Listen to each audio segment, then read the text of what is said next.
નમસ્કાર, આપ જોઈ રહ્યા છો નેશન પ્લસ ન્યૂઝ. હું છું આપની સાથે હેતલ ભગત.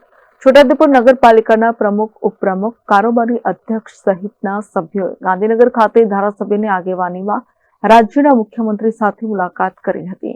છોટાઉદેપુર નગરપાલિકાના પ્રમુખ મંજુલાબેન કોડી, નગરપાલિકાના ઉપપ્રમુખ પરવેઝભાઈ મકરાણી, નગરપાલિકાના કારોબારી અધ્યક્ષ અલ્પાબેન સૌરભભાઈ શાહ, નગરપાલિકાના વિવિધ ચેરમેનો સહિત સભ્યો છોટાઉદેપુર વિધાનસભાના ધારાસભ્ય રાજેન્દ્રસિંહ રાઠવાની આગેવાનીમાં રાજ્યના મુખ્યમંત્રી ભૂપેન્દ્ર પટેલ સાથે મુલાકાત કરી હતી. નગરપાલિકાના પ્રમુખ, ઉપપ્રમુખ અને કારોબારી અધ્યક્ષે મુલાકાત લઈને નગરના વિવિધ મુદ્દાઓ વિશે મુખ્યમંત્રીને લેખિત રજૂઆત પણ કરી હતી. Rehan Patel, nation plus news, Chhotaudepur. સમાચારોના સતત અપડેટ મેળવવા માટે અમારી નેશન પ્લસ ન્યૂઝની યુટ્યુબ ચેનલને સબસ્ક્રાઇબ કરો, બેલ આઇકન દબાવો અને જોડાયેલા રહો ફેસબુક, ઇન્સ્ટાગ્રામ અને ટ્વિટર પર.